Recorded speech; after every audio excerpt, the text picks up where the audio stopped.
Aš tada padarysiu įrašą, jeigu kažkas bus praleidę ar panašiai, vis tiek norės pasižiūrėti.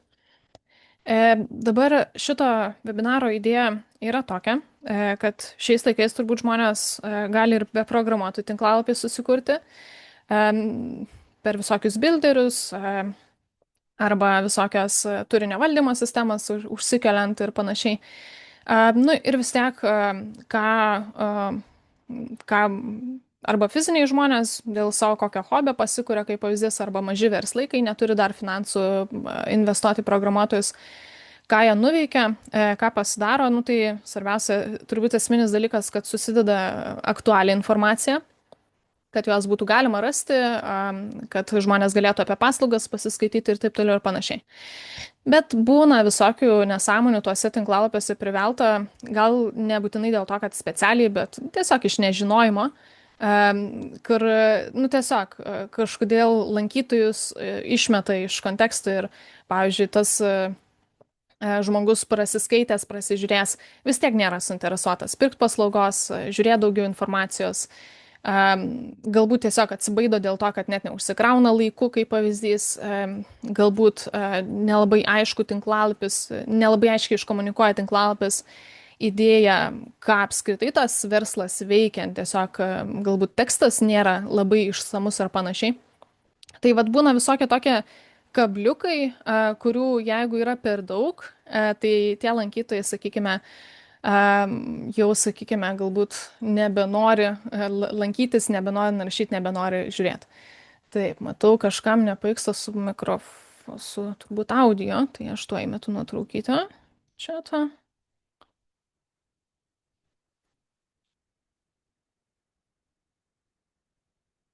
Gerai, gal pavyks atrasti. Tai jo, tai tokia, sakykime, idėja. Gal yra, nežinau, ar ranką pakalsit ar kažkaip, ar čia pliusiuką uždėsit ar panašiai, gal yra tekę susikurti savo tinklalapį, gal vat, kaip tik šiuo metu kažką turit ir, pavyzdžiui, galvojat, kaip pasitobulinti jį.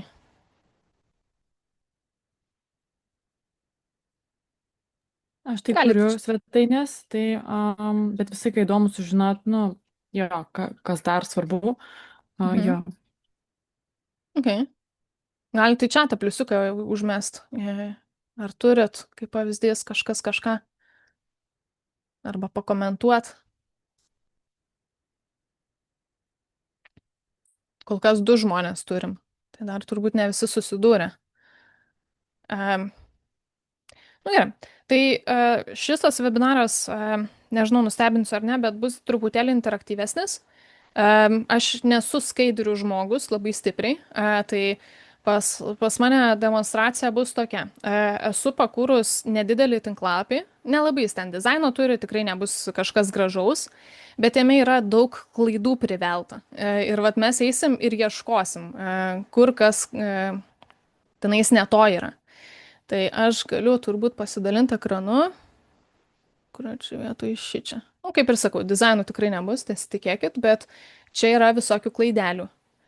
Jeigu patys norėsit pasinaršyti, pasieškot, pasispaudinėti, duodu dar nuorodą į Zoom chatą. Galite irgi atsidaryti, kas norėsit, ir galbūt galėsim kartu paieškoti tam tikrų aspektų. Dabar ką reikėtų susirasti, vat pirmus dalykus, ką sugalvojau, kas į galvą krito, čia raudona mygtukė, čia po šonu esu pažymėjus. Jeigu matosi jo ekranas, va čia, kur yra šonė mygtukas, jeigu jį mes pasispausim, mes visų šitų 21 punkto ieškosime. Tai iš esmės čia turbūt būtų jūsų sąrašas, ką reikia prasėti, ką reikia prasižiūrėti. Ir vieni punktai yra susijęs su greitaveika, kiti su turiniu, treti su grafiniais kažkokiais elementais, kiti su tiesiog elementariu dizaino galbūt išgyvendinimu, išpildymu. Ir kiekvienas iš šitų dalykų, na, vienaip ar kitaip tinklalapiuose, jeigu yra įgyvendinamas per įmonę, tai dažniausia būna skirtingos rolės. Vieni rūpinasi už greitaviką, už techninį išpildymą, kad gerai viskas veiktų. Kiti rūpinasi tekstais, treti, kad gražu viskas būtų ir panašiai. Tai čia pagal nieką į tai nesiskaidžiau. šitų punktų, bet tiesiog suvardinau, kas paprastai žmogui pirmiausia, paprastam žmogui į akis krenta, kas ne to galėtų būti.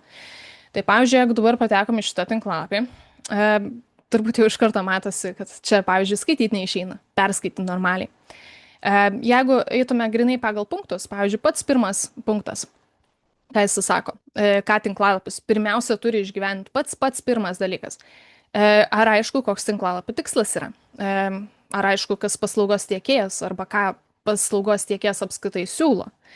Tai čia vat, šitoj vietoj pirmieji, vat, pavyzdžiui, tinklalapiai, kurios gali žmonės sukurti, dažnai šito ir neįgyvendina. Nors paprastai tinklalapis yra kuriamas su kažkokiu tikslu, kažkokią paslaugą parduot, kažkokias prekes parduot, pritraukt klientų, kažką pasiūlyt, gal tiesiog edukuot kažką ir taip toliau ir panašiai. Tai dažniausiai tinklalapis kažkokį tikslą turi. Ir dabar kaip sužinoti apie tą tinklapį tikslą? Pirmiausia, pirmą vaizdą atsidarius ir dažniausiai mes iš karto niekur neėjus žemyn turėtume jau iš karto suprasti, apie ką tai eina. Tai dabar čia pasižiūrėjus, gal pakomentuosit, kokios pirmas mintys kilo? Ar suprastumėt, ką čia bandau su šitu vat perteikti tinklapiu?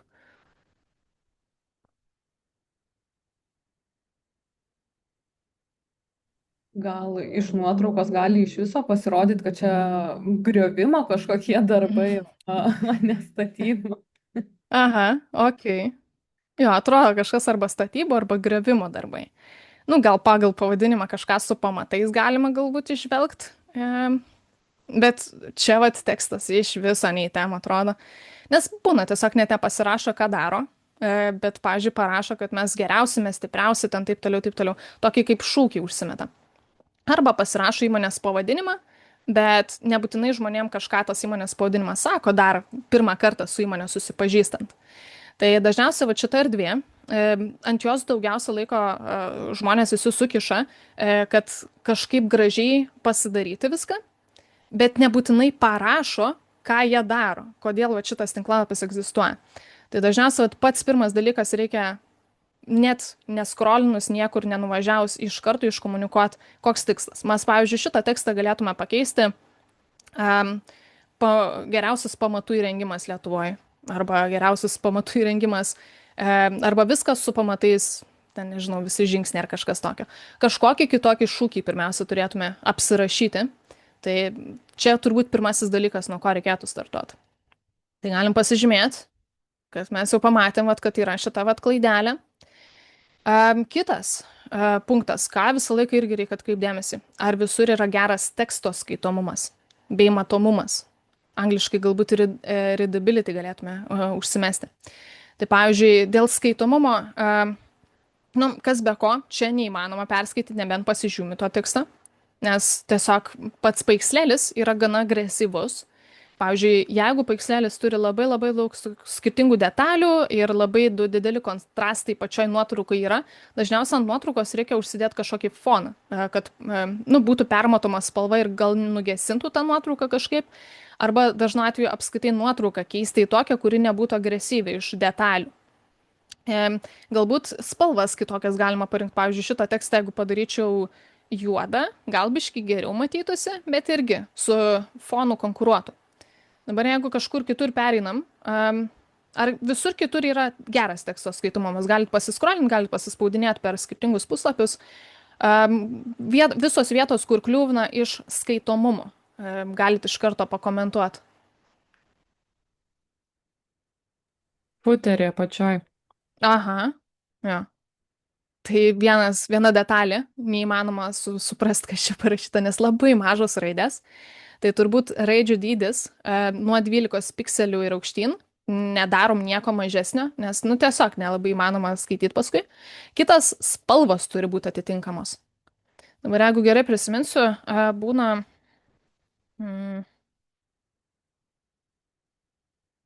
tokie kaip reitingai, pluginai, bet čia turbūt greitai nepamatysiu. Žodžiu, ant naršyklių dar būna tokie pluginai, neatsimenu tik tais, kaip jie vadinasi, kur galima užvesti pelę ir parodo, ar ten yra geras teksto skaitomumas. Tiesiog, ar tos spalvos, fono ir teksto yra užtektinai viena nuo kitos toli galbūt. Tai galbūt iš tos pusės galėtume dar taip paraseiti, nes kartais būna spalvos labai artimos ir tiesiog irgi elementariai nesimato, nu, vat, pavyzdžiui, kaip dabar baltą raidę ant pilko fono. Nu, čia labai per artimos tos spalvos ir irgi neįmanoma perskaityti. Gerai, dėl teksto skaitomumo ar dar kažkur radot kažkokią klaidelę kažkur? Ar čia jau mes viską prasijam kaip? Ai, čia turbūt. Taip. Gerai, tai turbūt viskas. Galim pasižymėti šitą punktą. Pasižiūrėjom, pamatėm, supratom, turbūt idėja. Dabar trečias. Ar visur? Jo, kontrast checker, turbūt teisingai sakot, aš pati pamiršau. Kontrast checker. Jo. Tai vat būtent su tokiais įrankeliais galite pabandyti tos kontrastus pasižiūrėti. Šiaip dažniausiai šitų dalykų rūpinasi dizaineriai, kurie iš tikrųjų nupiešia dizainą, kurie atsižvelgia į visokius tokius dalykelius, ar bus matoma, bus nematoma ar panašiai. Bet galbūt dizaineris, jeigu pradedantysis, nebūtinai žinos apie šitą dalyką, tai jūs irgi galite žinot, kad būtinai tuos kontrastus reikia susižiūrėti. Gerai. Ačiū už priminimą. Kitas, ką galėtume pasiieškot, ar visur yra suvienodinta tekstų ir informacinių pranešimų kalba.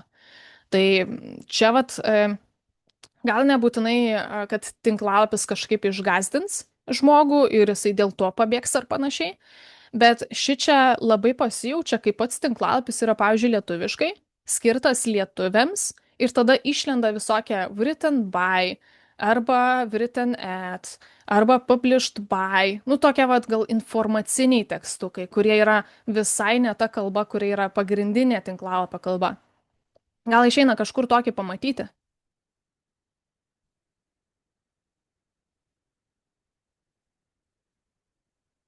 Tai prie atsiliepimų turbūt. Aha, ok, prie atsiliepimų matoma tokį tekstuką. Dar kažkur galbūt yra.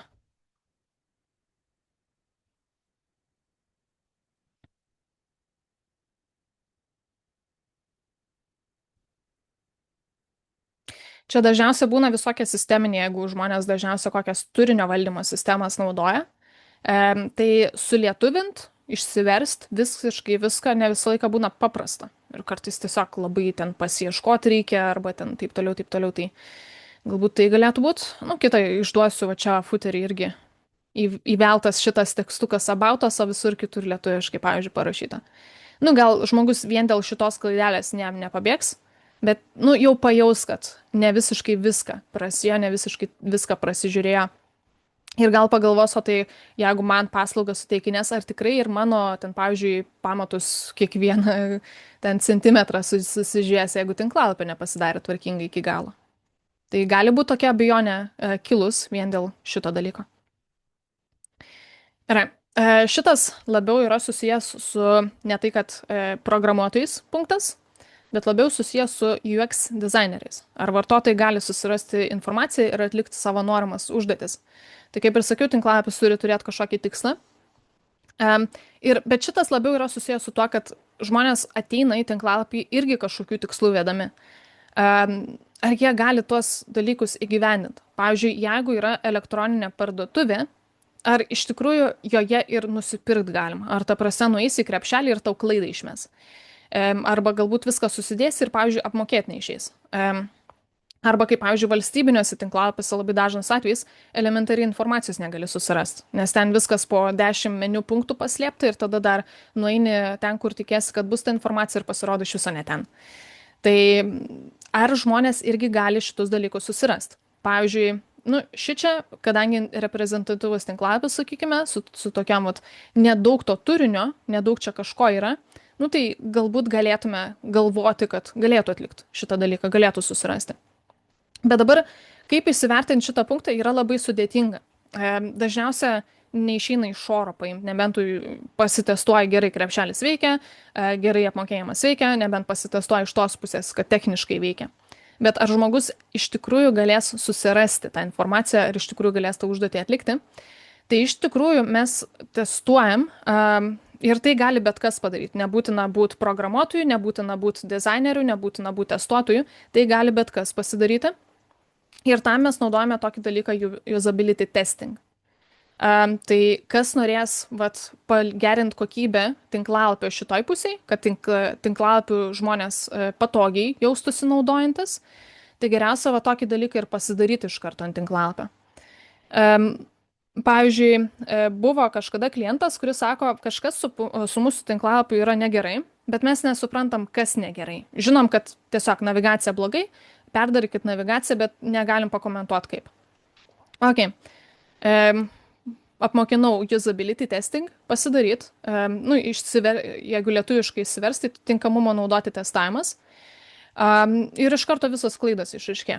Iš karto buvo galima viską ištaisyti ir susitvarkyti ir tai galima ant bet kurio tinklalapio, bet kurios sistemos visko pasidaryti. Kaip tai veiktų, jeigu tiesiog mes taip galbūt abstrakčiai prasieitume?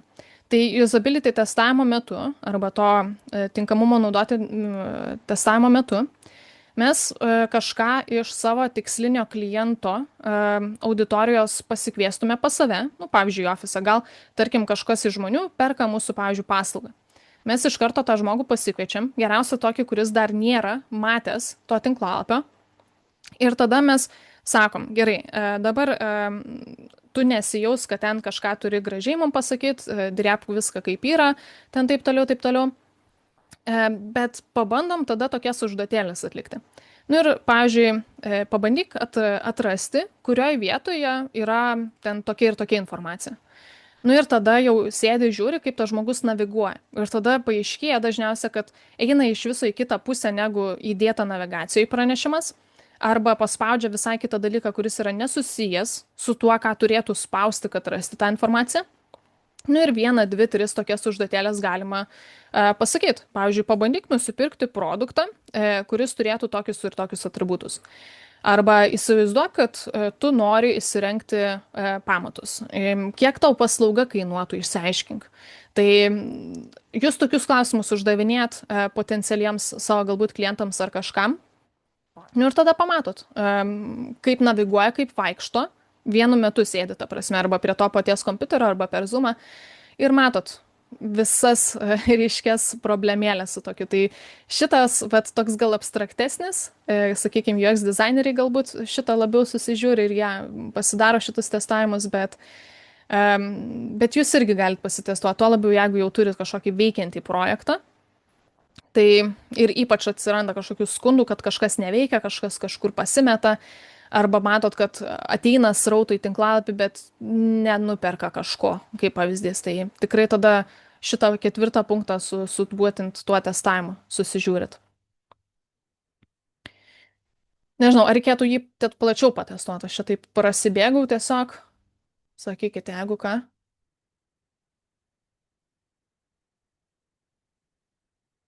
Ok, tai turbūt kol kas nieko. Kitas punktas, ką pabandom pieškoti. Ar nėra paliktų vietų be tikros informacijos? Paveikslėliai dažnas atvejis būna, įdeda kažką, arba tekstai kažkokią netokią. Tai, pavyzdžiui, prie paslaugų sakot, aha, gerai, super. Matom, kad visiškai nesąmoninga informacija suvesta. Labai dažnai būna įdeda teksto, kad tiesiog užpildyti tą erdvę. Bet paskui pamiršta grįžtą informaciją iš tikrųjų surašyti. Ir labai daug tinklalapių yra paleidžiama su netikra informacija. Arba, pavyzdžiui, vietoj paslaugų įdėtų kačiukų fotkės. Tai irgi tokių tinklalapių pasitaiko. Tai būtinai tokie dalykai turi būti praeinami, prasižiūrimi. Dabar galvoju, turbūt čia dar yra tokios nedabaigtos pildyti informacijos, footeris visas realiai. Neužpildytas iki galo. Kažko čia nėra. Nu tai gerai, tai sakykim toks punktas, būtinai susižiūrit informaciją.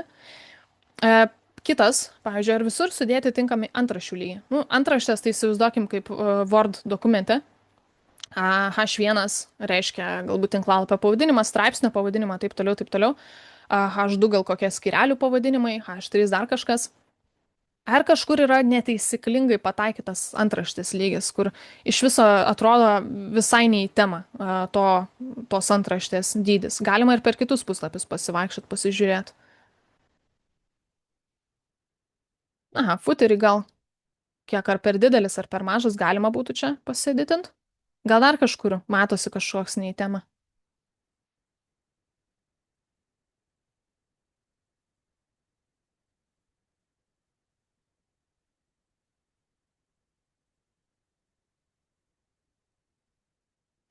Ne, aš pabandau pereiti paslaugas.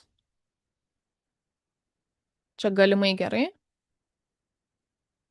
Perinam į apie mus. Apie mus puslapio nėra. Bet ir šitas tekstukas toks, nu, nelabai atkreipiantis dėmesį ir dar kažkur pabėgęs iš šono. Sakykime, galbūt, vat, nepataikytas su dydžiu teksto labai stipriai.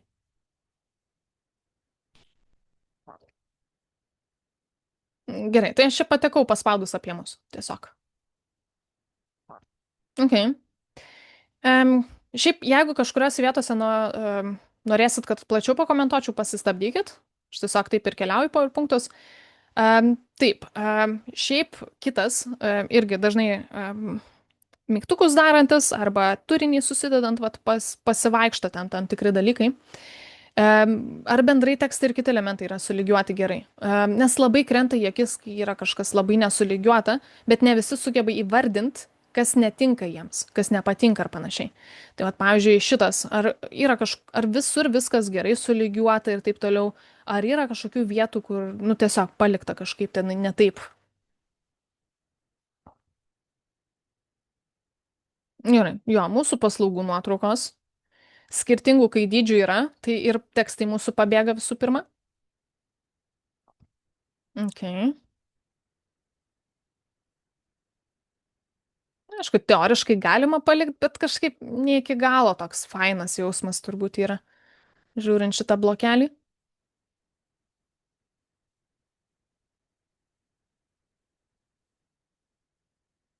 Ką galima dažniausiai atkreipdėmėsi, tai, vat, pavyzdžiui, jeigu įsivaizduotume nematomą liniją va čia va, dažnai turinys yra ties šitą nematomą liniją surikiuotas.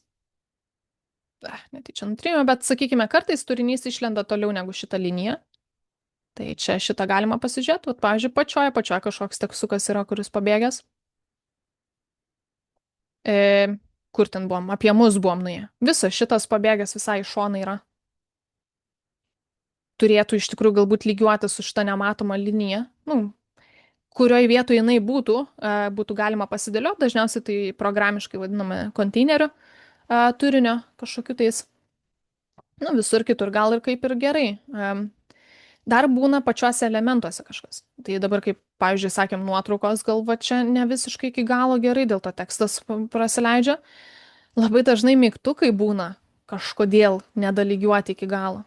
Pavyzdžiui, čia viršui daugiau erdvės negu apačioje yra. Arba būna kairiai palika mažiau vietos negu dešiniai. Nu, aišku, čia tokia smulkmena, bet vis tiek jaučiasi galbūt.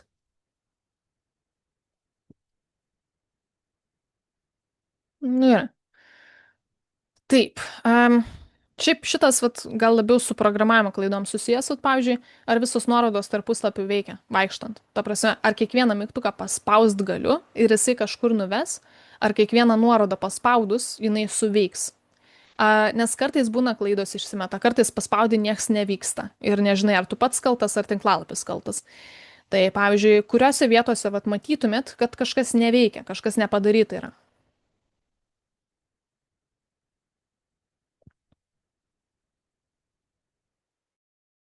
Mhm. Naudinga info neveikia nuorodos. Jo, naudinga informacija, nieks šitų nuorodų neveikia, okei. Jo, būtent, nes tiesiog liekam pradiniam puslapyje. Tai šitos nepadarytos, kas dar nepadaryta? Navigacija, pati vaikščiojimas, mygtukai, kažkas tokio, kur galim paspausti visur, viskas visur turi veikti. Gerai, paslaugų nuorodos. Jo, šitos paslaugos nenuveda į konkrečias paslaugas, tiesiog bendrai į paslaugas nuveda. Tai galėtume gal kažkokius tokius atskirus aprašymus turėti. Okay. Kas dar galėtų čia neveikti? Jo, dar mūsų paslaugų nuotraukos, sakėt, neveikia. Šiaip, jo, norėtųsi spausti, pavyzdžiui, ant šitų nuotraukų, bet iš viso ne prie ko čia yra. Neišeina pasispausti ir labai kartais sunervuoja toks dalykas labai elementarus, kad norėtųsi pasispausti, bet nesuveikia. Mhm. Gal dar vieną kažkokį dalyką matot kažkur? Arba tiksliau, du turėtų būti. Taip, būtent šitas mygtukas neveikia, žiūrėti daugiau. Čia iš karto po paslaugom žiūrėti daugiau, paspaudžiu, nieks visiškai nevyksta. Ir kas dar kur neveikia? Iš nuorodų. Sveiki, tai man Sveiki. atrodo, kur yra kontaktai ir paspausti submit būtent neveikia, Mhm. rašo klaida. Aha, ok. Šitas neveikia. Nu jo, iš tikrųjų turėtų kažką daryti, o čia, vat, o ne. Gerai. Na ir iš tikrųjų apie mus. Apie mus einant sako, o ne, puslapis, kurio ieškot nerastas. Tai va, tai jo, būtina labai susižiūrėti nuorodas. Būna tiesiog, tarkim, puslapis sukurtas, visur kaip ir sudėtos nuorodos, bet ne visur. Ne iki galo būna viena, kad kita smulkmenėlė. Tai tikrai prieš tinklalapio paleidimą tikrai labai reikia prasispaudinėti viską, ką tik tai įmanoma. Nes būna vienoje vietoje kažką taisai ir sugriauni kitam gale kažką. Tai visą laiką reikia būtinai prasižiūrėti šitoje vietoje. Nu, bet idėja turbūt pagaut. Nu, aišku, kai kurie šitie punktai gal iš karto aiškus, bet vis tiek kažkaip žmonės pasimiršta, tai čia toks kaip čeklistas suveikia turbūt, kad prasižiūrėt. Taip, dabar kitas punktas, labai susijęs su tom nuorodom, bet, pavyzdžiui, ar visur, kur yra vartotojo veiksmas, yra kokiu nors vizualių identifikatorių, kad ten ir yra kažkoks veiksmas. Pavyzdžiui, jeigu yra mygtukas, jisai turi pradėti galbūt šviesti, pajudėti, kažkas tokio įvykti. Jeigu tai yra nuoroda, galbūt irgi ar spalva pasispalvinti, ar kažkas pasidaryti, brūkšniukas užsidėti.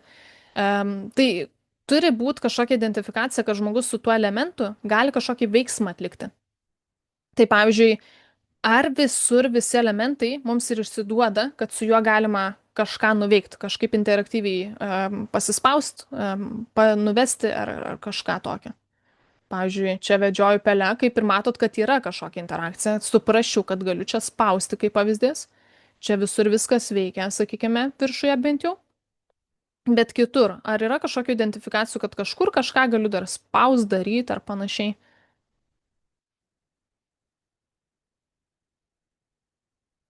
Net iš karto irgi ar parašyti, ar pakomentuoti, kur ką pamatot. Būtent ar elementas pats išsiduoda, kad galima kažkokį veiksmą su juo atlikti.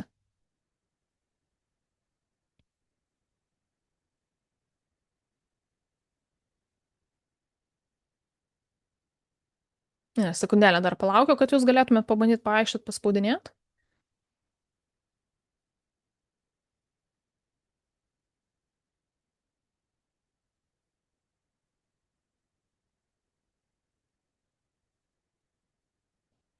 Mhm.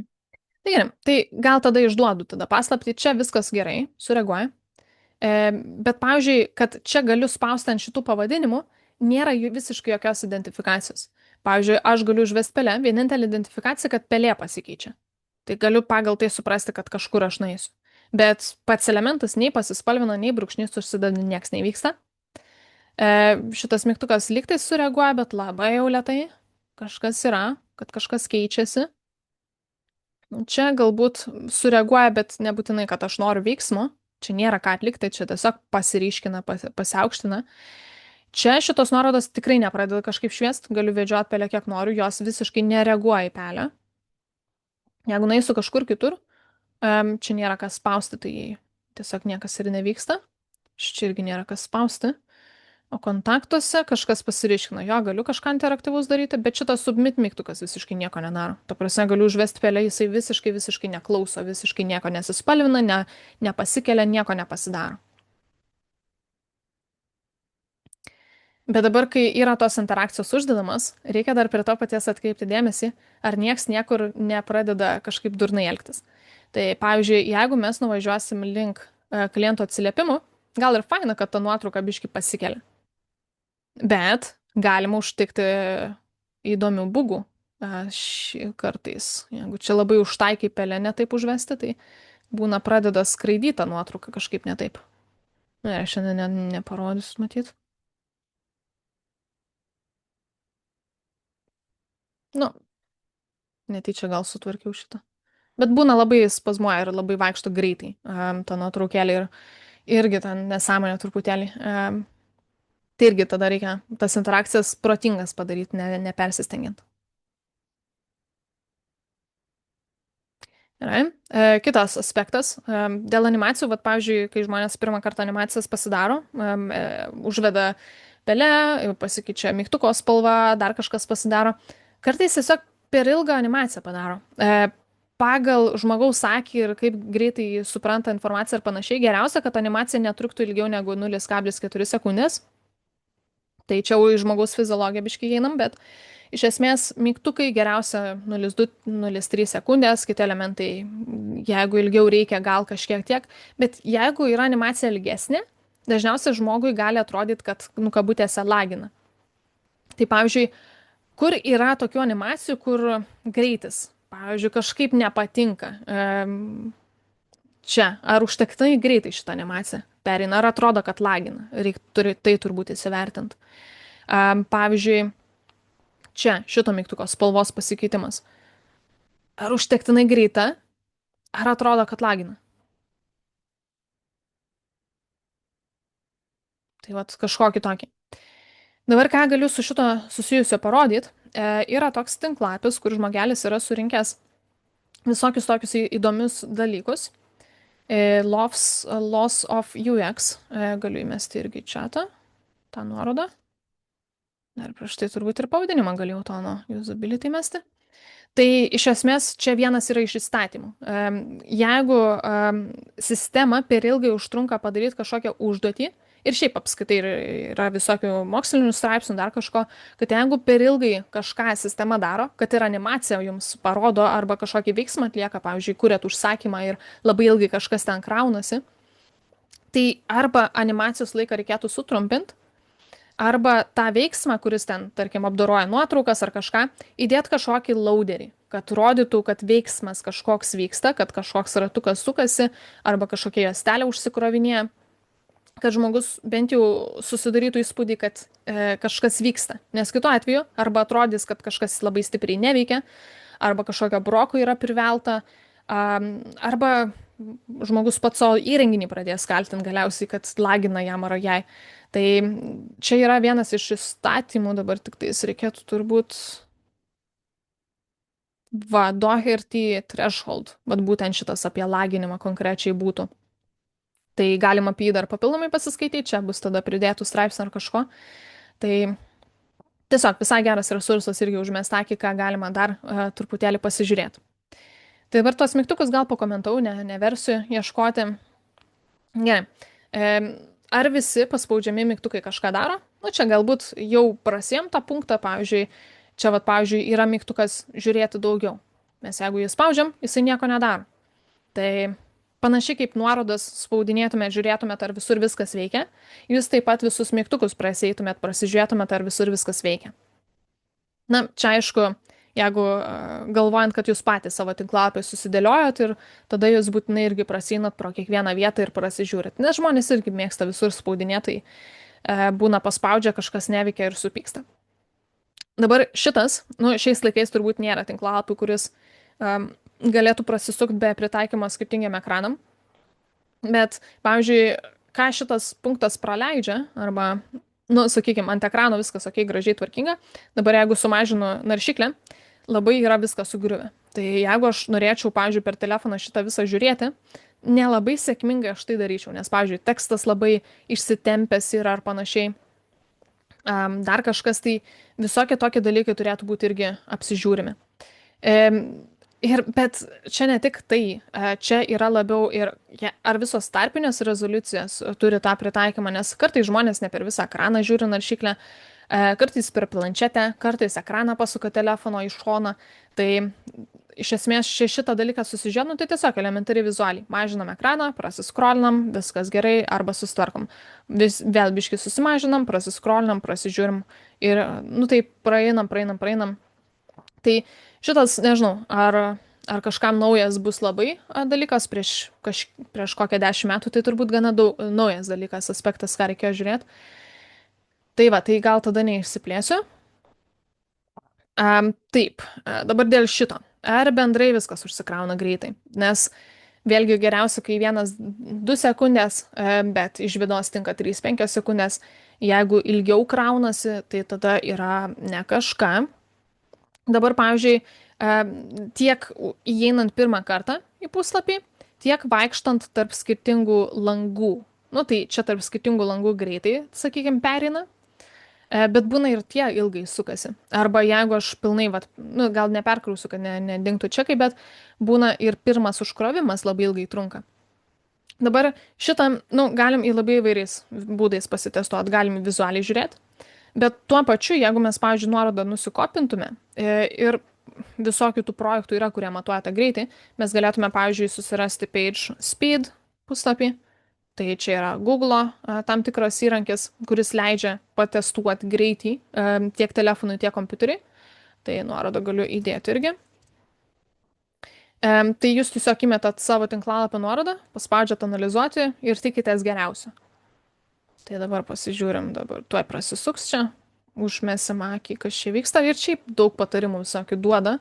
Tai jeigu kažkas buvot nežinoję, tai tikrai užmeskit akį, būna ne tik dėl greičio, pasako patarimų. Nu va, tai sakykime, mobilus, nu dar pusę velnį iš tikrųjų kažkodėl. Stengiau sulėtinti, bet, nu gerai, krovėsi jam ilgiausias elementas užtruko 21 sekundę, bet pats pirmasis vaizdas užsikrojo per 1,5 sekundės. Tai, sakykime, dar yra gerai. Nors bandžiau dėti didelės nuotraukas, bet matyt, to neužteko, kad sulėtinčiau. Bet būna pas kitus 10 sekundžių, sukas 15 sekundžių, 20 sekundžių, nu tai ten iš viso nelaukęs vis tiek nepasirodo tas, ką norėtum pasižiūrėti. Ant kompiuterio pas mane geresnė biški situacija, nu bet dažniausiai ant telefono ir būna blogiausia situacija, tai jeigu susitvarkot tokius dalykus, tai labai gerai. Dabar kas įtakoja greitį, tai programuotojai šitą labiau žino, bet nuotraukų dydžiai galbūt yra kraunami kažkokia informacija, kuri yra nereikalinga. Bet šiaip pagrindė nuotraukos turbūt didesnį dalyką sudaro. Būna dar, pavyzdžiui, stiliai išskaidyti per skirtingus failus, jie ten kraunasi iš kelių skirtingų lokacijų. Galbūt irgi programiškai yra keli kreipiniai dėl informacijos padaromi, kad pasimti informaciją, pavyzdžiui, pradžiai puslapio pasimti informaciją paslaugų, pasimti informaciją dar kažko. Arba būna, tarkim, skelbimų portalas. Kaip pavyzdys, jeigu kiekvieną skelbimą po vieną užkrovinėtų, irgi tenais užtrunka to. Nu, tai yra dalykų, kurie programiškai už šitoj vietoj susitvarko, jau ten reikia truputėlį žinių turėti. Bet čia žemiau paėjus, jums parodo suvestinę, ką galima pataisyti. Nu, ne viską išeina galbūt suprasti visą laiką, bet paprastai būna aprašymai. Pavyzdžiui, sako vaizdų teikimo patobulinimas. Kraunu 4 megabaitus veltui. Sako, grindys JPG sveria belekiek. Pamatai PNG belekiek sveria. Ir sako, galima beveik visas šitas nuotraukas pagal tai, kaip jos yra naudojamos, arba suspausti, arba sumažinti, arba pakeisti formatą. Ir jau vien tai duos labai labai daug greičio, kad sugreitint, pasidaryti dalykų. Tai čia tikrai šitą listą galima prasižiūrėti, galbūt iš to kažką pasimti, bet čia jau truputėlį žinių iš programavimo pusės reikia turėti, kad tas klaideles išsitvarkyti iš šitos vietos. Taip, dar kitų yra GTmetrix, visai irgi neblogas, bet man atrodo tapo mokamu. Reikia pasižiūrėti, ar jisai... Oi, ne tą reikia nukopinti. Test now, pažiūrim ar... Ai, nu gerai, gal tada leidžia kažkiek testuotis nemokamai, nes jie čia turbūt eksperimentavo biški su planais mokamais, nemokamais ar panašiai, tai irgi testuoja greitai ir tada pasako, kokias techninės klaidas galima išsitvarkyti. Bet čia dažniausiai sakys nuotraukas, resursų kiekis, kažkokie pasikreipimai į serverius ir taip toliau ir panašiai. Labai analogiškas dalykas, kaip tam page speedui. Irgi duodu nuorodą. Nu taip, ir ką sako? Nu dar nėra taip blogai, kaip stengiausi padaryti, bet sakykime, nu gerai, neparodo visos informacijos, parodo bendrą reitingą. Nu tai va, nemokama paskyra, kiek te duoda. Tiesiog, kad užsikrovė pusę velnio ir tiek žinių. Tai sumokama paskyra čia daug daugiau tos informacijos išveda, irgi su paaiškinimais, kaip susitvarkyti, bet ne, čia visai kitos įrankis, dėja jis mokamas yra. Ok, tai šitas punktas tiek. Turbūt labai daug kas praleidžia šitą irgi aspektą. Man užsikrovė greitai, jam ar jai, nežinau kodėl taip ilgai, bet jo. Kitas dalykas, galbūt ir pačioj naršyklį galima. Pavyzdžiui, įlyst dešinį kažkur pasispausti ir yra inspect ikonėlė, tai yra mygtukas, arba būna, kaip jis ten lietuviškai vadinasi, dabar neatsimenu. Peržiūrėti, gal tinkinti, nežinau, kažkaip bus išversta pusiau į temą. Jo, tikrinti šaltinį ar tinkinti ar kažkas ten tokio. Ir yra paprastai network tokia kortelė. Ir čia, darant perkrovimą puslapio, čia pasirodo visa informacija, ką kraunat, kiek laiko užtruko ir taip toliau ir panašiai. Tai čia vėlgi turbūt labiau programuotojų dalykas, bet galima vis tiek bet kurį tinklapį nuėjus pasižiūrėti. Čia sąrašas yra visų resursų, kurie užkraunami, kiek jie laiko truko, koks dydis, taip toliau. Čia bendra suvestinė.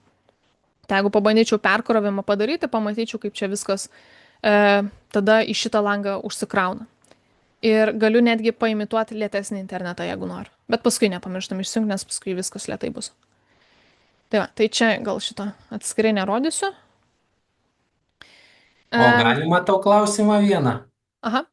Norėjau paklausti, pavyzdžiui, jeigu paveiksliukai viskas yra įkelta, suformuota ir atitinka kaip ir reikalavimus, bet gali būti, kad pats serveris neišveža ir jis papelėtas, nupirktas. Tai tada patį serverį turbūt greitesnį reikia nusipirkti tokiu variantu.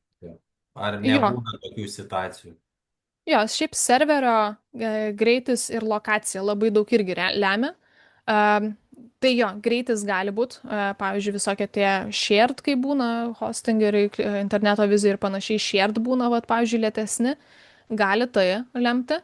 Dar kitas dalykas, to serverio lokacija irgi daug gali lemti. Jeigu mes, pavyzdžiui, turim tinklalapį Lietuvoje, o mūsų serveris yra, pavyzdžiui, Amerikoje, tai kol tas rautas suvaikščios nuo Amerikos iki Lietuvos ir pirmyn atgal kelis kartus, tai tikrai sulėtins. Mes prarandam tiesiog milisekundės, kol čia kažkas suvaikšto. Tai šiaip jo, geras pastebėjimas.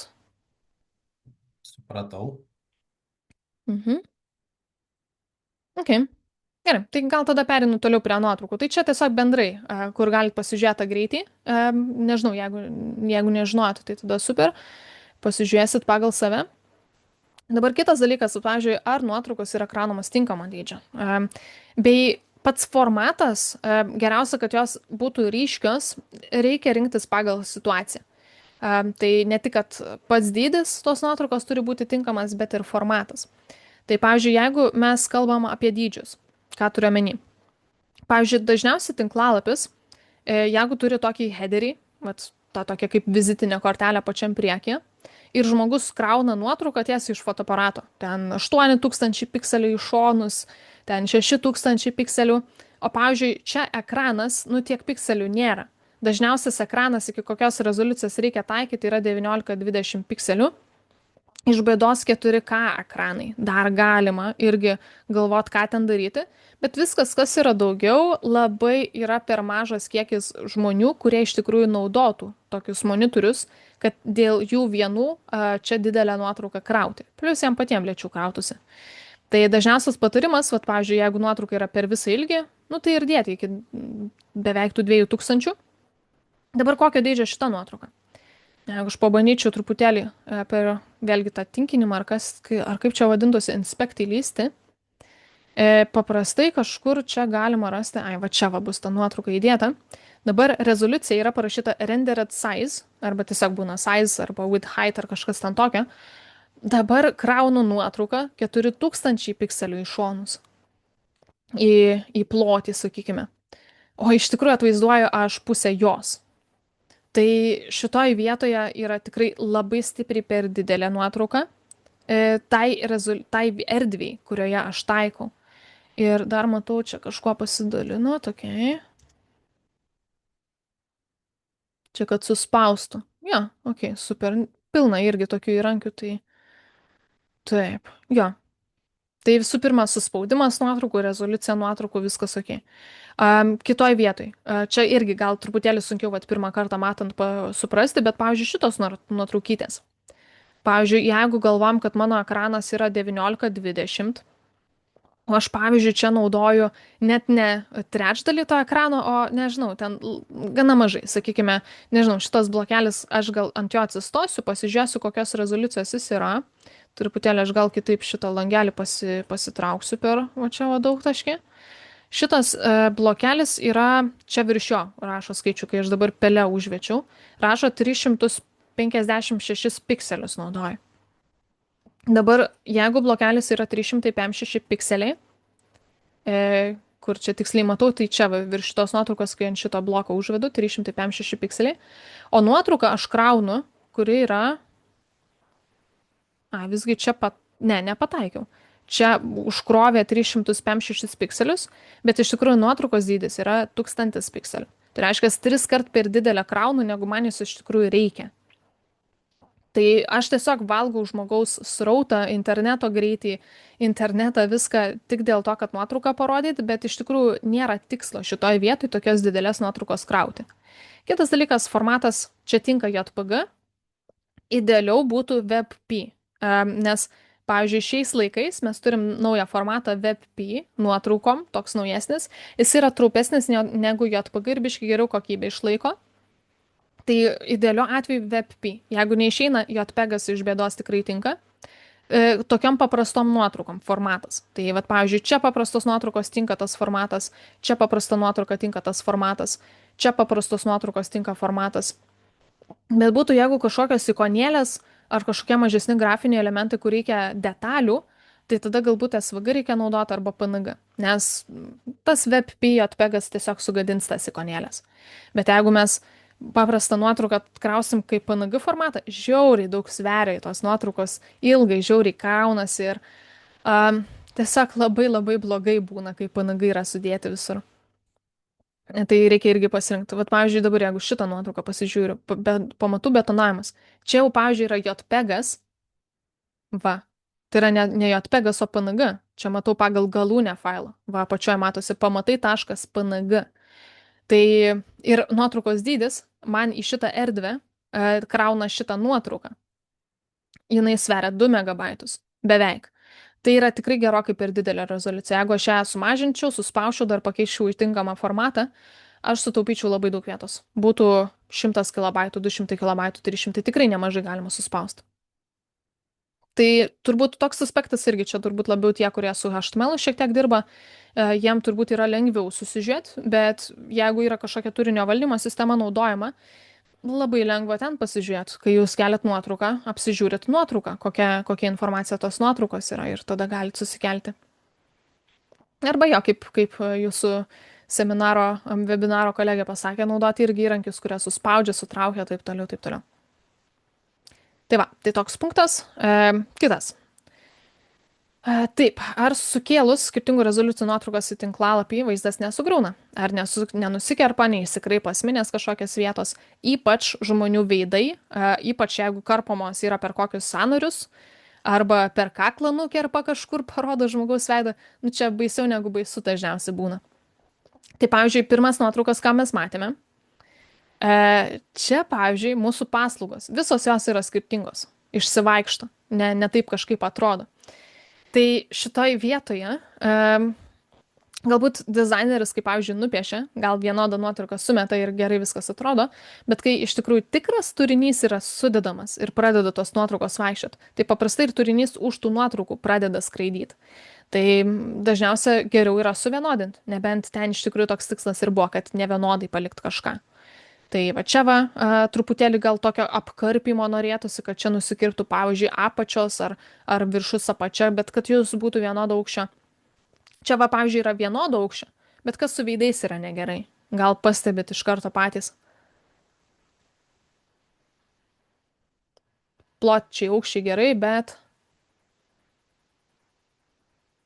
turbūt ištampo veidus. Kažkokie ištempti labai iš šonus pasidaro. Būna kiti, jeigu karpo nuotraukas, tai nukerpa per kaklą, nukerpa per ausį, nukerpa per alkūnę kokią, per kelėnius. Tai jo, truputėlį, turbūt su žmonėm, su nuotraukom yra sudėtingesnė situacija, bet turbūt svarbiausia, jeigu kliento kokia nuotrauka yra dedama, tai būtent ten labiausia susižiūrėt. Nes būna, kai nusikerpa ne toj vietoj, įdomių paskui komentarų galima sulaukti. Tai va, tai šitoj vietoj, tai jo, čia šitas dalykas buvo. Toliau, ar veikia kontaktinės formos, visos kitos formos? Tai kaip ir aš tai iš tikrųjų pamatėm, turim kontaktinę formą kontaktų puslapyje. Iš tikrųjų, jeigu čia normaliai ta forma būtų padaryta, pasispaudus mygtuką submit, arba šiuo atveju jis iš tikrųjų lietuviškai turėtų būti parašytas, šitą mygtuką pasispaudus iš tikrųjų turėtų išsisiųsti žinutė ir kažkas gražaus įvyktų. Bet kad ir ką suvešiu arba nesuvešiu, paspaudžiu submit, o ne klaida. Tai būna visokios formos, ypač tos formos, kurios yra kažkur giliau padėtos, gal kreiptis dėl tam tikrų durų informacijos. Ir, pavyzdžiui, prie tų durų formą įdėti ar panašiai. Tai visas formas tikrai reikia prasižiūrėti. Ir ypač suvesti ne tik, kad gražiai informacija, bet kaip forma elgesi, jeigu ta informacija yra negerai suvesta. Tai, pavyzdžiui, jeigu, tarkime, suklyščiau čia, vat, pavyzdžiui, ne paštą, ne telefoną parašyčiau, kaip elgtųsi. Ir šitus dalykus reikia būtinai pasižiūrėti. Nes nesugebės žmogus susisiekti, nesugebės paslaugos galbūt nusipirkti ar panašiai. Tai va, toliau. Ar eina paspausti ant kontaktinės informacijos, pavyzdžiui, telefono numerio, skambinti, pašto, kad rašyti laišką ir panašiai. Šitą kažkaip arba žmonės padaro ant visų savo tinklalapių, arba nežino, kad čia labai yra patogi funkcija. Na, aišku, čia ir botų galima sulaukti, kurie tiesiog spaudinėja visur. Bet, pavyzdžiui, kai turime L-paštus, telefonų numerius, labai yra patogu, kai šita informacija yra paspaudžiama. Ir dar tobuliau, kai ta informacija iš tikrųjų įmeta į pašto programą, arba jeigu esam ant telefono, įmeta tą erdvę, kur galima telefono numerį rašyti ir iš karto jis ten būna suvedamas. Tai šiuo atveju, nu čia gal labiau parodysiu iš to aspekto, bet sakykime, ta nuoroda, kuri yra įdedama, ir, pavyzdžiui, jinai kažkur turi nuvesti ir mes kažkokį tinklapį čia galim susivesti. Nu, ten per turinio valdymo sistemą gal kitaip atrodytų, bet jeigu mes norim priversti, kad paštas veiktų, mes galim sakyti ne tai, kad kažkoks tinklalapis, ten HTTPS saitas LT ar panašiai, bet mes galim sakyti mail to ir tą patį paštą įmesti. Mail to info įmonė LT ar kažkas ten tokio. Tai tada e-mailo programą atidaro. Kitas dalykas, pavyzdžiui, jeigu turime telefono numerį ir mes norim privesti, kad telefono numeris ant telefono veiktų, jeigu mes per telefoną naršom, yra į nuorodą, vėlgi ne tai, kad kažkokį tinklalapį padarom kaip nuorodą, bet parašom tel ir tada suvedam tą telefono numerį. Šiaip geriausia šitoje vietoje be tarpų rašyti. Yra kažkokių specifinių naršyklių, kurios kažkodėl būginasi, tai tada vis tiek galim tą nuorodą įterpti. Nu, čia aišku, žiūrint, kaip būtų padaryta, bet, sakykime, nuorodos nukreipimas ne tinklapis, bet tel dvitaškis ir kažkoks telefonų numeris. Tada iš karto leidžia tą numerį įsikelti į skambinimo tą dalyką. Ne adresinė, bet tas, kur telefoną rinki, tą programėlę, ir tada iš karto tas numeris suvestas ir galima skambinti. O galima paklausti klausimą? Iš tikrųjų, gal žinot, kaip apsaugoti bet tokiu atveju e-mailą, kad nenuskreipintų kokie tenai spameriai ir po to siunčia tiesiog nuspamą, nes man tikrai yra tai buvę, tai aš nustojau tai daryti, ta prasme, va tą linką uždėdinėti. Gal kokių yra patarimų? Jo, ne vien linkas tai lemia, bet ir apskaitai tekste ieško pagal eta raidę ar panašiai. Bet šiaip vienas iš dalykų, vietoj eta raidės rašyti žodį eta ir apskliausti su skliaustukais ne visą laiką pagauna, bet kartais irgi pagauna. Kitas dalykas, dėti kaip rekvizituose, pavyzdžiui, mygtuką, kuris nerodytų tiesiai pašto, bet būtų mygtukas susisiekti. Ir tą mygtuką paspaudus atidaro, pavyzdžiui, formą, arba iš karto forma tiesiog yra ir jokio pašto nėra. Ir ta forma pati susitvarko, kur siūsti tą laišką. Galbūt toks dalykas. Ir visai fainas, nežinau ar fainas, bet iš tikrųjų kai kurie įdeda nuotrauką. Jo, įdeda nuotraukėlę, kuri tiesiog į magažymą uždėta. Ir tiesiog, bent jau vizualiai mato, bet botai nesupranta, kad ten yra paštas. Jo, bet gali būti, kad jau... O tai tas MG tada veikia vis tiek, jisai su linku šito Ahref, kad į tą mail to eina vis tiek? Nebūtinai, tada galima nedėti, jeigu čia kažkokie botai vaikšto ir taip toliau, tai, nu, vartotojui patogiau, kad būtų, botams patogiau, kad irgi būtų. Tai šitoje vietoje turbūt kompromisinis kažkoks variantas turi būti. Ar norim, kad vartotojai susisiektų ir ant pašto filtrą kažkokį užsidedam, kuris blokuoja visus botus, ar visgi bandom apeidinėti, gal net nerašom iš viso to pašto, duodam formą, rašyk per formą ir tiek žinių. O su paikslėlis jo, gali būti, kad jau nuskaito, nes jais dabar turbūt populiarus reikalas, pamato, kur kas randasi. Tai va, nu tai jo, okei, tai čia tiesiog toks dalykas, labai patogu žmonėm, bet jo, su botai šitoje vietoje truputėlį sudėtingiau būna nuo jų apsiginti. Taip, dabar kitas, ar yra kažkokių programinių klaidų ir panašiai, ar klaidų ne vietoje, ar panašiai, ar taip toliau, taip toliau. Pavyzdžiui, gal kažkur jau pamatėt vaikščiodamėsi dabar po šitą puslapėlį kažkur kažkokį pranešimą ne vietoje, kažkas neveikia ar panašiai. Na, aišku, čia daug kas neveikia, bet kur labiau kaip klaida atrodytų.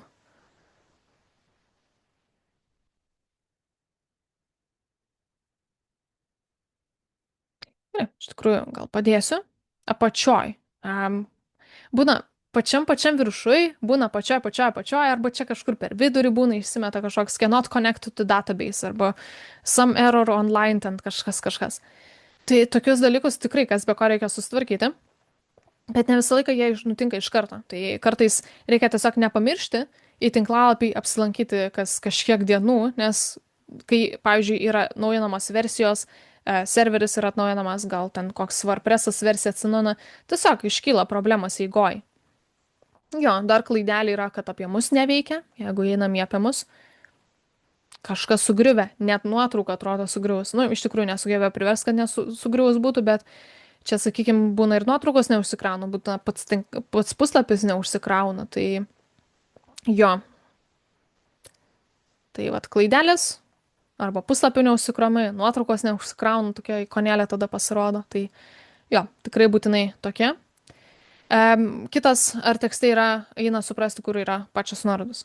Dabar dėl nuorodų, kadangi tinklalapiai buvo sukurti su ta idėja, kad ten galima būtų tekste integruoti nuorodas, tada į kitur patenki, dar pasiskaityti, toks kaip žiniatinklis visko gaunasi. Tai visi paspaudžiami elementai, kurie kažkur nukreipia, jie turi kažkaip apie save išsiduoti, ar užvedus pelę, arba iš karto matytis, ar panašiai. Bet pavyzdžiui, čia, kur mes matėme šitą tekstą, nu jis visiškai nei pagal spalvą, nei pagal apatinį brūkšnelį niekaip nepasufleruoja, kad jis yra paspaudžiamas. Bet, pavyzdžiui, ypač jeigu šitam tekste, nu kartais tai būna padaro, vat, pavyzdžiui, yra tekstas grynas ir, pavyzdžiui, šitas žodis būtų nuoroda. Jeigu tai yra nuoroda, bent jau tas pabraukimas turėtų būti, kad matytųsi. Arba jis bent jau kita spalva turėtų būti paspalvintas, kad irgi matytųsi. Nes jeigu yra integruota į tekstą, nelabai žmogus sugalvos, kad eina spaust. O jeigu nesugalvos, kad eina spaust, rašys tada į organizaciją arba skambins ir tada sakys, kad kažko nerandu.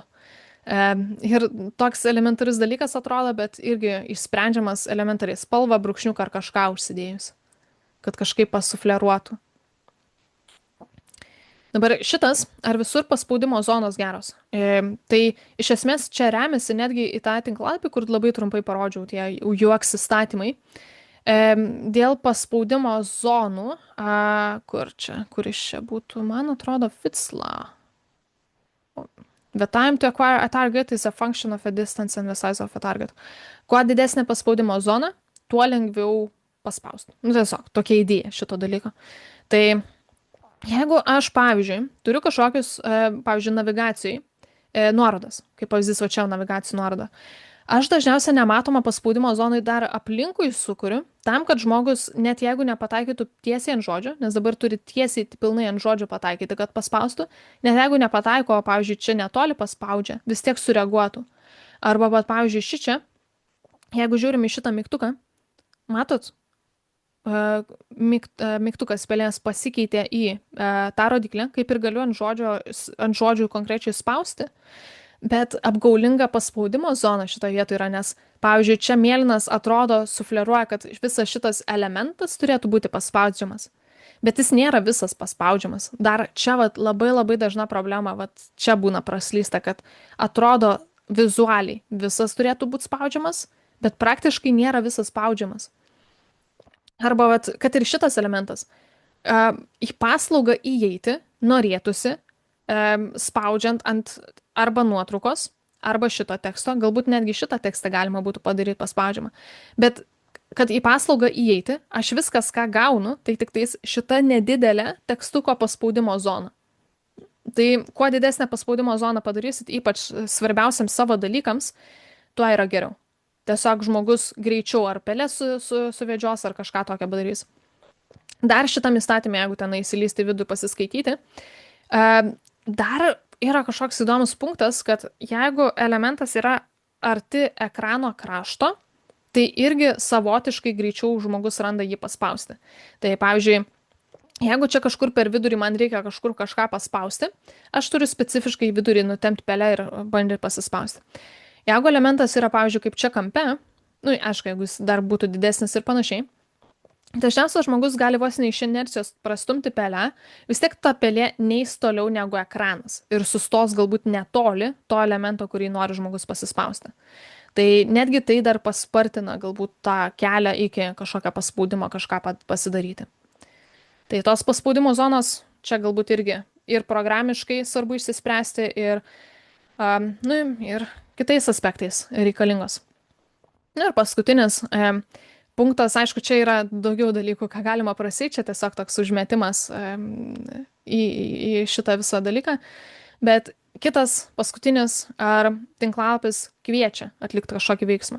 Kaip, pavyzdžiui, buvo mūsų pirmas ženklas, kad tinklalapis turi kažkokį tikslą atlikti ir mes turim žinoti, ką jisai atlieka, ar tinklalapis ir kviečia tai atlikti? Ar yra kažkoks call to action CTA?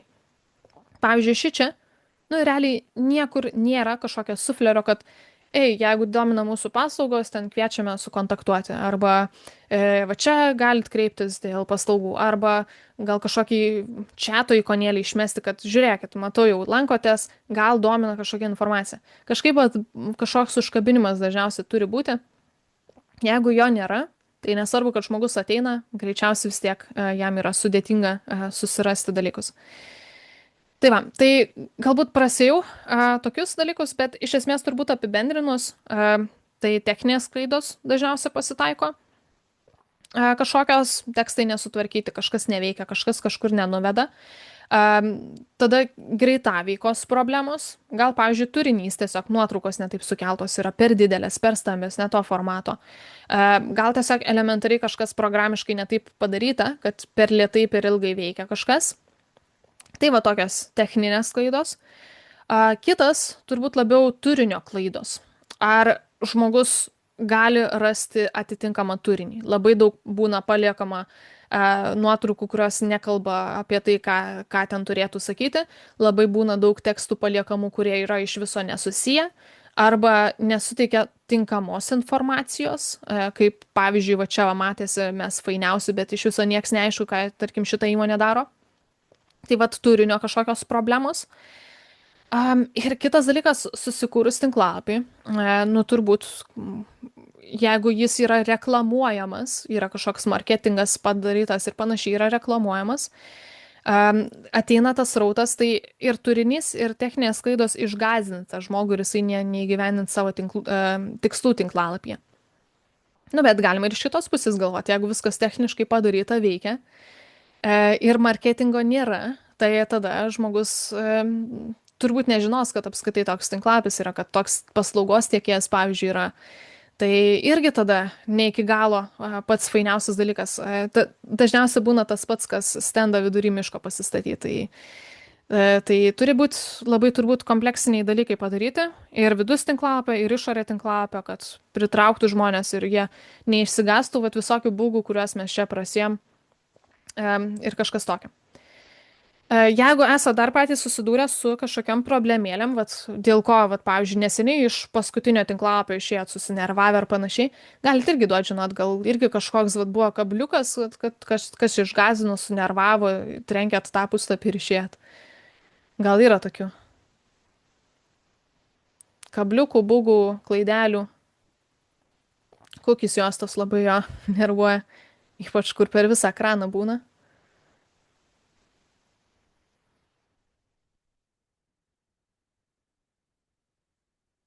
turbūt su kokiais susiję būna ir tie reklamos blokeliai, atsidarai už puslapį, išlenda 3 reklamos, kol kiekvieną uždarai dar atsidaro 5, tai irgi tada toks, jo, bent jau reikia palaukti kažkiek sekundžių, kad pradėtų tokia informacija mėtytis.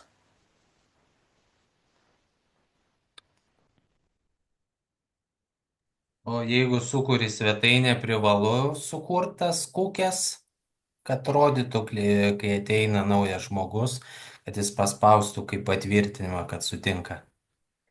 Um, iš tikrųjų, saugiau gal susikurti, bet pagal įstatymus iš tikrųjų nebūtina. Bet yra ta žvaigždutė, sakykime, po mano šitų sakinių, kada yra būtina. Tai tik tada, kai jūs kažkaip renkate informaciją apie žmogų. Pavyzdžiui, jeigu sekate srautą, kas įėjo į tinklalapį, bet sekat konkrečiai apie žmogų, kad su jo įrenginiu kažkaip jūs susijęt, kad žinotumėt, kad vat, iš pradžios perėjau į paslaugas. Jeigu aš žinau, kad vat, konkrečiai šitas įrenginys perėjo, padarė tokį veiksmą, aš jau kaip ir žmogų seku, tada aš turiu privalomai įdėti tą cookie juostą, kad žmogus žinotų, kad yra toks sekimas. Jeigu yra kita informacija, ten, pavyzdžiui, pardavinėjau, tarkim, prekes, aš negaliu pardavimo atlikti, nežinant žmogaus, kur siūsti elementariai, pavyzdžiui, paštomato ar panašiai. Tai galiu įsidėti tą cookie juostą, bet tada tokiu atveju galima prasisukti tiesiog privatumo politikos puslapį pasirašant, kad negalit lankytis, negalit apsipirkti ir taip toliau, jeigu nesuteiksit elementariai paštomato lokacijas ar kažko tokio. Tai yra, sakykime, tokių slidžių vietų, kur galim prasisukti. Jeigu srauto nekupėt, informacijos apie žmogų nekupėt, neleidžia žmogui registruotis, kaip ir galima nebūtinai dėti. Bet jeigu yra toks nežinomybės jausmas, ar tikrai niekas neužpuls, šiaip paprastai įspėjimą duoda, jeigu jau čia mato, kad kažką pažeidinėt, tai tada galima įsidėti, bet jo, pagrindė turbūt su trekinimu susiję. Sakot. Jo, labai prastina, jeigu ten cookie juostų belekiek pridėta, tai šiaip yra Europos Sąjungai, tas BDAR-ui trackeris, kuris atitinka standartus ir kur nereikia cookie juostos įsidėti šitas. Nes jisai nesieka konkretaus įrenginio, kur vaikšto. Jis elementariai užfiksuoja faktą, kad kažkas atėjo ir atėjo į tą ir tą puslapio dalį. Bet ar jisai praėjo iš to pirmo puslapio į tą antrą puslapį, šitos sąsajos nėra, tai kaip ir galim prasisukti pro šitą įstatymą. Pusiau. Bet jeigu naudotume kokį Google Analytics, kuris įseka tarp to ir to puslapio praėjimą, tada jau būtina cookie juosta dėja. Čia bent jau mano asmeninė interpretacija, sakykime, būtų, bet jo, čia konkrečiai susijęs su žmogaus sekimu toks dalykas. Ai, šitą irgi galiu kaip nuorodą įdėti. Aš šiaip dabar ant savo projektų šitą naudoju. Gal mokamas, bet netoks ir baisiai mokamas. Gerai, gal dar kokių klausimėlių, ar gal kokių savo pastebėjimų? O galima paklausti apie tą on-click zone. Šiaip tai ar href tada yra dedamas keliose vietose, ar yra, tarkim, su tuo mygtuku, ar ten tiesiog tam divo elemente. Ar ten tiesiog ant mygtuko yra tas href, o tenais ant to divo viso aplink pasikeičia pelytės šitas kursorius. Šiaip dažniausiai galima prasisukti, nuorodoje negalima daryti, nes tada būtų nevalidus HTML kodas. Tai pavyzdžiui, jeigu būtų nuoroda ir kitoje nuorodoje yra kita nuoroda, tai nelabai galima taip daryti, nes tada tiesiog pati naršyklė pradėtų pykti ir galimai, jeigu jos ypač skirtingos būtų, neleistų. Bet kas labai lengva prasisukti, ten pavyzdžiui, jeigu čia yra mygtukas, tai galima prasisukti dedant paddingą, tai tas antraštės didesnės. Ir, pavyzdžiui, užsidėti 20 pikselių ar kažkas tokio aplinkui, net tiesiog, kad tas elementas pats išsididintų. Ir jeigu tai yra nuoroda kaip A-žyma, dar kažkodėl paddingas į viršų apačią neveikia tvarkingai, tai tada dar galima užsidėti, kad jisai reaguotų į viršų apačią. Dažniausiai tokių dalykų užtenka. Arba galima daryti ir tokį variantą. Pavyzdžiui, yra A-žyma ir ją dėti kaip aukštesnį elementą, Bet nieks nesakė, kad A žymoj turi būtinai būti tekstas. A žymoj gali būti div elementas, gali būti nuotraukytė kažkokia, gali būti dar kažkas. Tai į pačią A žymą galima daugiau dalykų susidėti, bet negali būti žymoj žyma. Tai jeigu A žymoj dėčiau dar vieną A žymą, šitas dalykas jau būtų blogai. Bet jeigu prasisuku, tiesiog sudedu viską, ką noriu, viskas yra ok, visi tie elementai taps paspaudžiami. Nu, čia jeigu atsakiau į klausimą, nes galima ir Mhm. taip galvoti. Jo, gerai, ačiū, jo, šitas geras. Ačiū.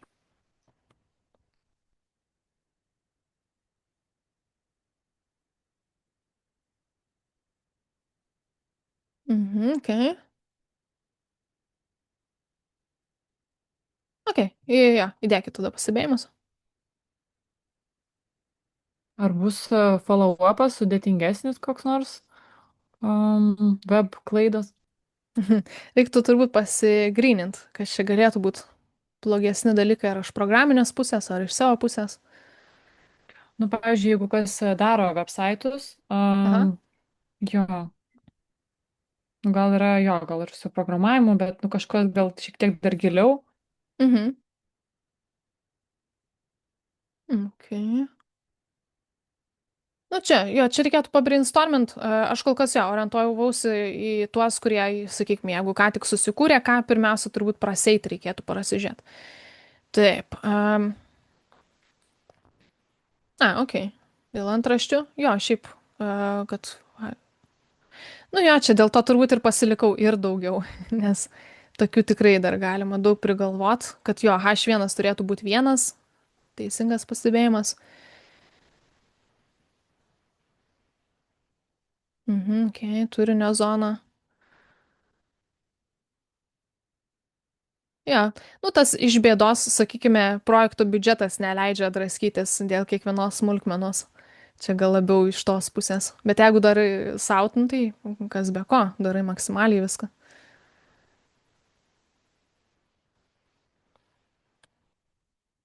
Jo, dėl tų greičių, čia labai diskutuotinas klausimas. Vieni vienaip sakys, kiti kitaip sakys. Aš ten iš akies paėmiau tos skaičius, nesigilinau, kokios dabar rekomendacijos. Dėl to greičio, kiek užsikrauna pirmiausia dabar.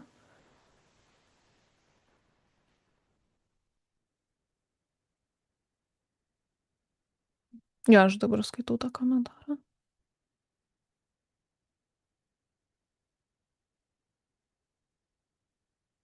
Ok, good.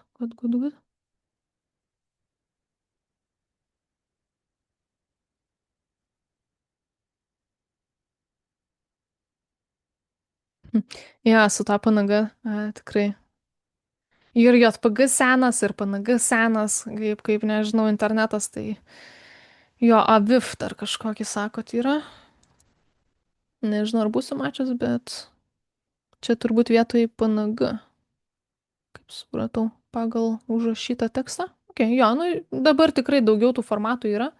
Aišku, reikia labai palaikomumą žiūrėti, ypač jeigu žiūrit palaikomumus, tai pavyzdžiui, CSS yra toks dalykas, can I use CSS-ui. Ir gal JavaScript tai ten rodo, kokius dalykus galite naudoti. Pavyzdžiui, ar parodys mum, ar AVIF saugu naudoti. Jo, šiai dienai jau visai saugu, sakykime, nes daug žaliai šviečia. Bet jūs galite pasižiūrėti, ar naršyklės palaiko, nes žmonės neskuba naršyklę atsinaujinti. Taip. Jo, galima su JavaScriptu turbūt irgi slėpti.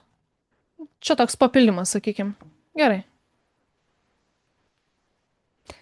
O tinklalapių ten kainos sukūrimo, tai labai nuo visko priklauso. Turbūt jeigu reikia pas tą paslaugos tiekėją užsisakyti tinklalapių kūrimo paslaugą, turbūt pirmiausia, geriausia labai labai stipriai išsiriškint, kas turi įeiti į tą tinklapį.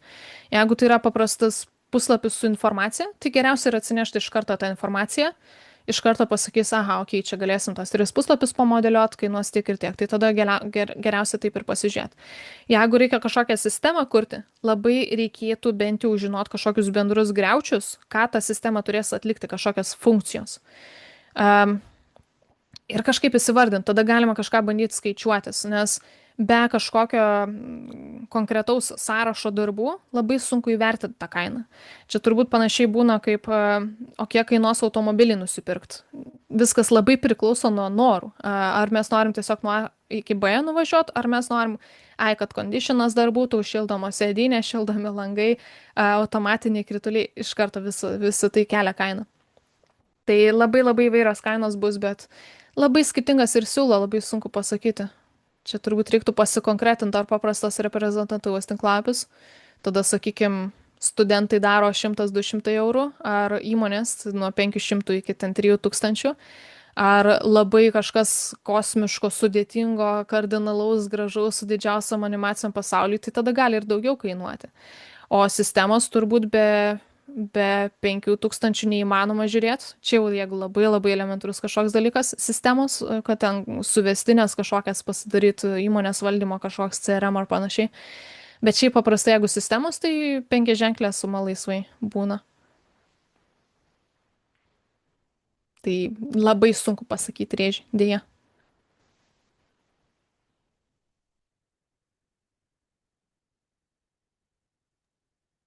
O pavyzdžiui, kokių daugiausiai yra sukurta, kaip čia pasakyti, puslapių, ar tiesiog, kai sukurtas su Figma dizainas ir paskui programeris sukuria Mhm.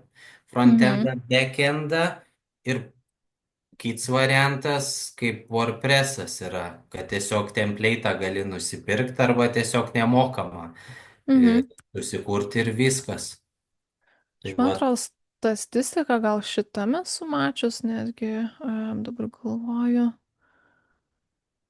Taip. Nu, man atrodo, šitas buvo išvedęs statistiką. Čia su kuo padarytas puslapis galima pasižiūrėti. Jisai buvo išvedęs statistiką, kad didesnė dalis tinklapių su WordPressu yra sukurta. Bet čia turbūt ima top 100 ar top 500 ar kažkas ten tokio. Tai, bet čia greičiausiai dėl to, kad tiesiog WordPressas egzistuoja 20-30 metų laisvai.